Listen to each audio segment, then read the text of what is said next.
वमन युक्रिहुन्ना फ़इन्नल्लाहा मिन बादी इकराहिहिन्ना गफूरुर रहीम।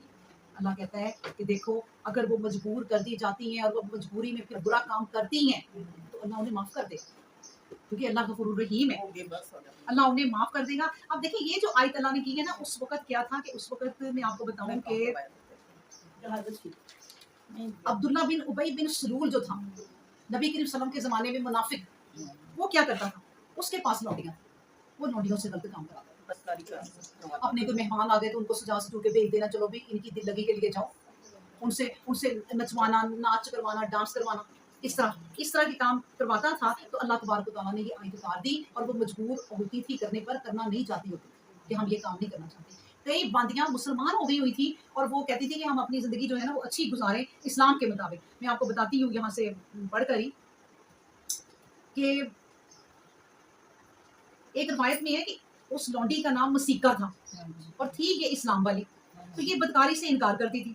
जाहलियत में तो ये काम चलता रहा, यहाँ तक कि इससे नाजायज औलाद भी हुई, लेकिन इस्लाम लाने के बाद इसने इनकार कर दिया। इस पर इस मुनाफिक ने इसे फिर सजा देना शुरू कर दिया। उसने कहा था अब मैं इस्लाम ले आई हूँ, अब मैं ये काम नहीं करूंगी। तो ये फिर उबई बिन सलूल ने उसे तंग करना शुरू कर दिया। इस तरह नबी करीम सल्लल्लाहु अलैहि वसल्लम तक ये बात भी पहुंची और ये आयतें भी उतरी, और कहा जाता है कि नबी करीम सल्लल्लाहु अलैहि वसल्लम ने फिर उनको आजाद भी करवा दिया था। अल्लाह अकबर।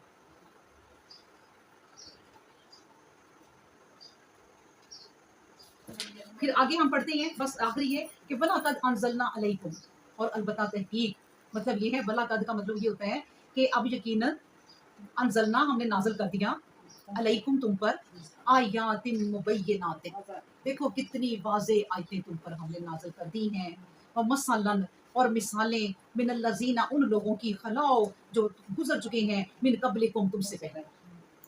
अब तुमसे पहले जितने लोग गुजरे हैं, तुम्हें नसीहत के लिए, तुम्हें इबरत के लिए मिसालें भी मैंने बयान कर दी हैं। अल्लाह कहता कि वमौइज़तन लिलमुत्तकीन, और ये मुत्तकियों के लिए, परहेजगारों के लिए नसीहतें हैं कि इनसे तुम सीखो, फिर अपनी जिंदगी गुजार। अब देखिए, इन तमाम आयतों में कोई ऐसी बात है कि जो हम ना कर सकें?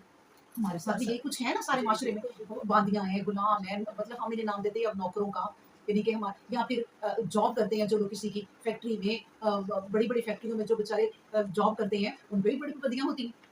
तो ये तमाम चीजें हमारे अमल करने वाली हैं जो अल्लाह ने आयतें उतार दी हैं। हम अपने घर में किसी नौकर पे या नौकरानी पे इंसाफ नहीं कर सकते तो ना रखें, उससे बेहतर है हम खुद ही काम करें। तो ये तमाम चीज़ें अल्लाह ने हमें बता दी हैं, और आखिर में कह भी दिया कि देखो आयातिम बय्यिनातिन, बय्यिनातिन, कितनी खुली आयतें तुम्हें बता दी हैं। और अगर आप तुम ये कहो कि मुझे नहीं पता था, या मैंने कुरान नहीं पढ़ा था, या मैं कुरान को नहीं जानती थी, या फिर